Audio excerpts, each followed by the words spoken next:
It's delightful to see so many of you here, and I welcome you to Washington, those of you who come from afar. 6 months ago, who would have thought that we would be where we are now?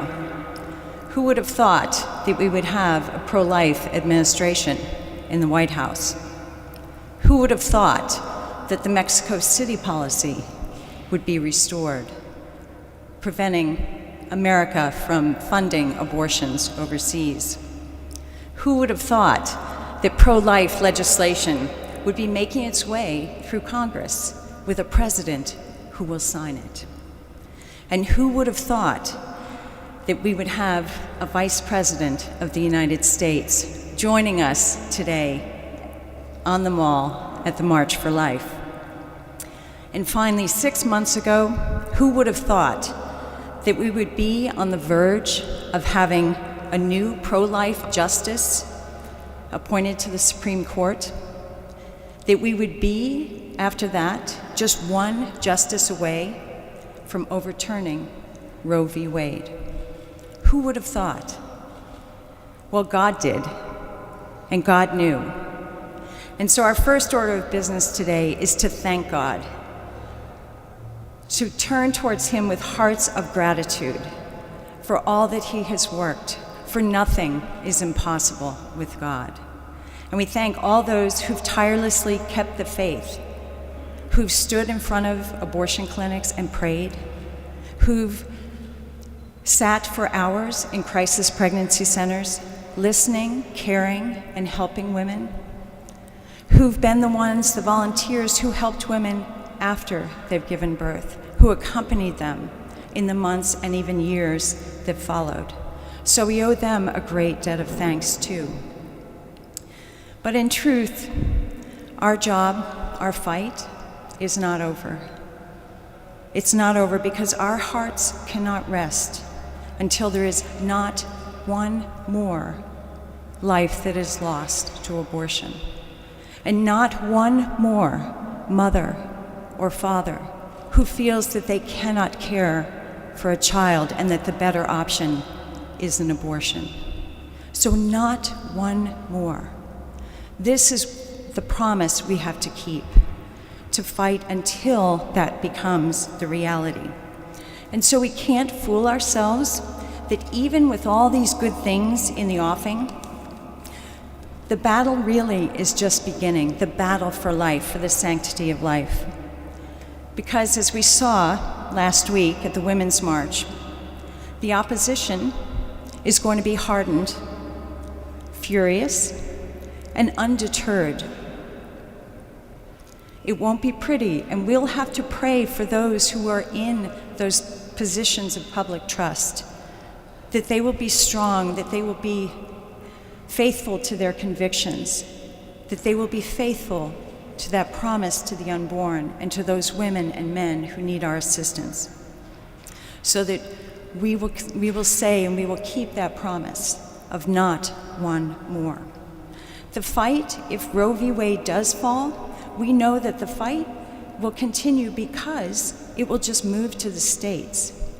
And if we look at the landscape of our country, we can see that there are states already that are moving to ensure that if Roe v. Wade falls, that abortions will continue in their states, funded by insurers or funded by the government of that state. And New York is a perfect example.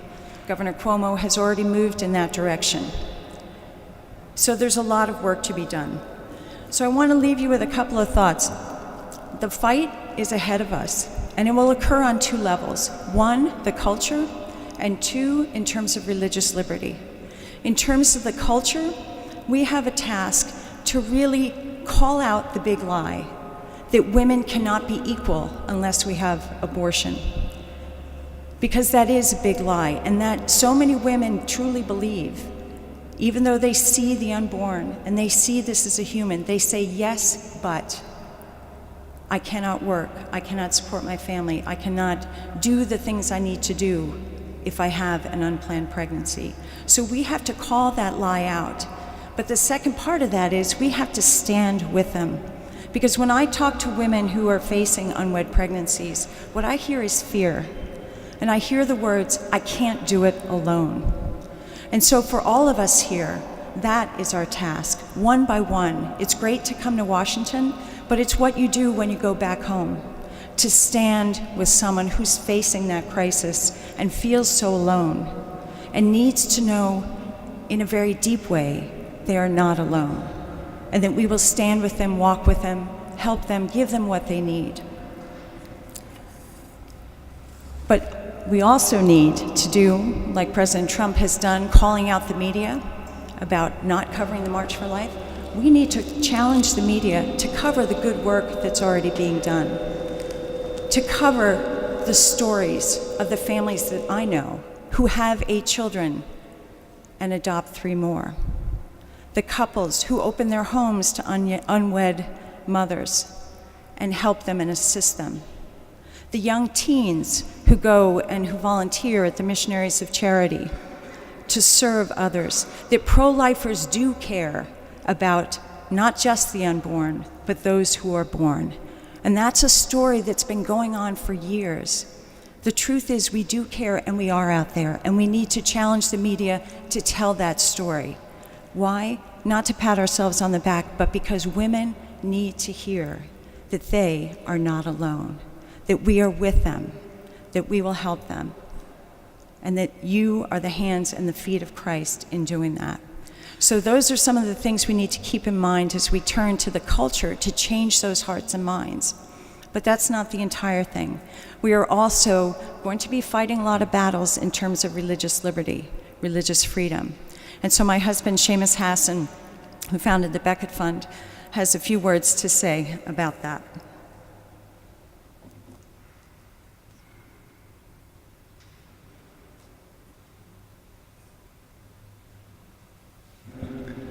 You'll no doubt notice that I'm shaking, perspiring.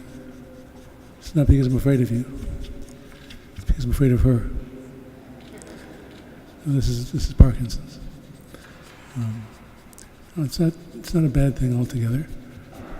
Parkinson's has its good sides. I can make much better martinis now that I have Parkinson's. It's a great excuse for a bad golf game. The truth is my golf game is no worse than it ever was. But whereas people used to say, would you look at Dad, he's trying to play golf. Now they say, would you look at Dad, he's trying to play golf.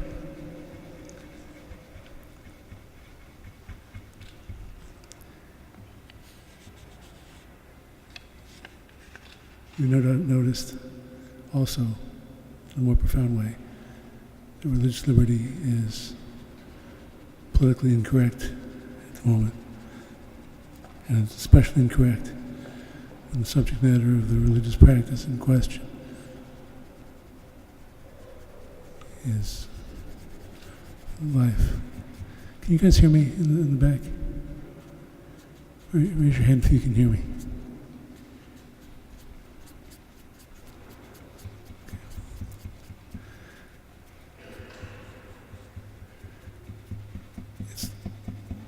Religious freedom has been politically incorrect before in this country.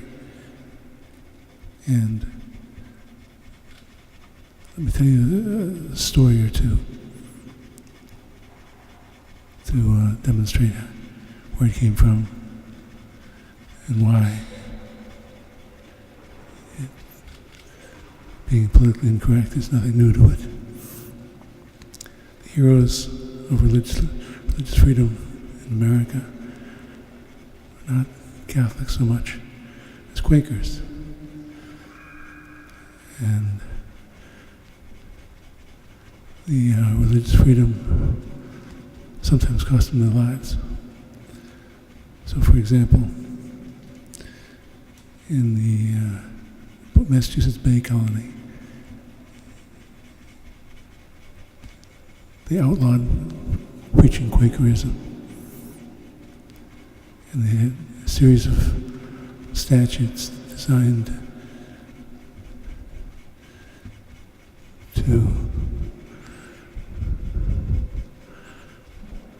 banish Quakers from the colony. So,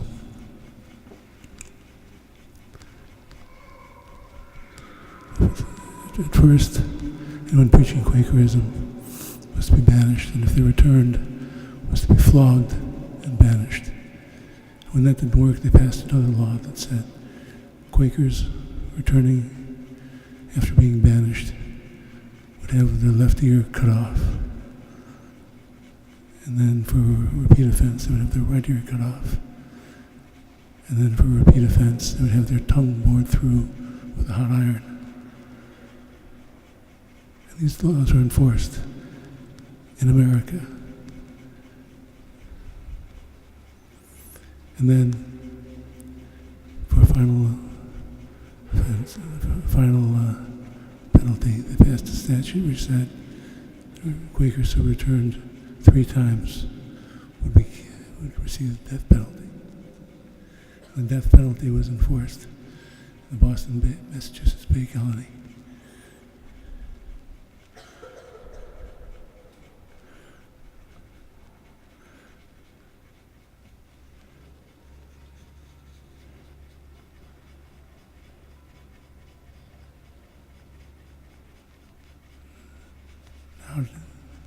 How did the Quakers overcome that? They overcame it with resolute, gentle stubbornness. And it was that stubbornness that persuaded the powers that be,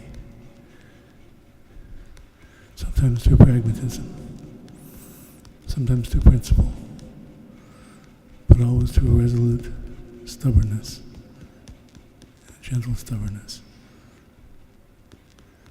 to accept the religious freedom of the Quakers.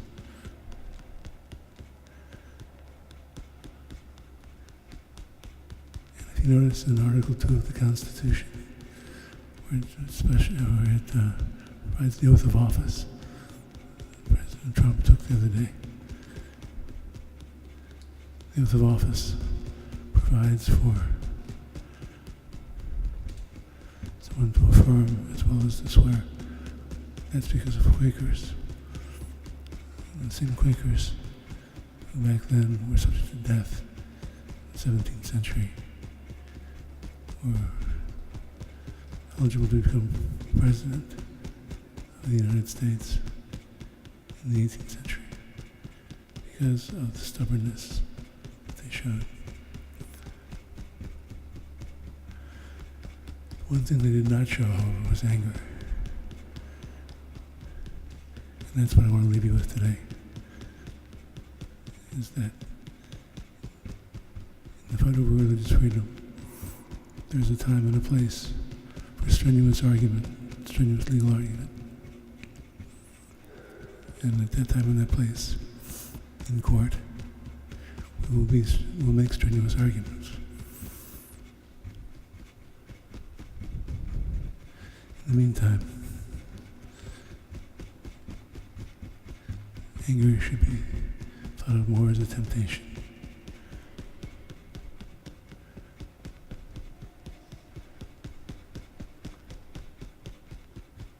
So, today, as counter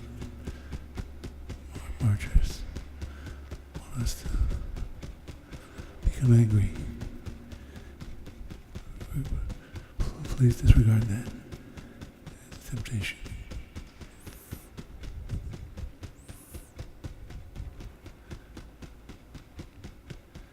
Religious freedom and life will be the better for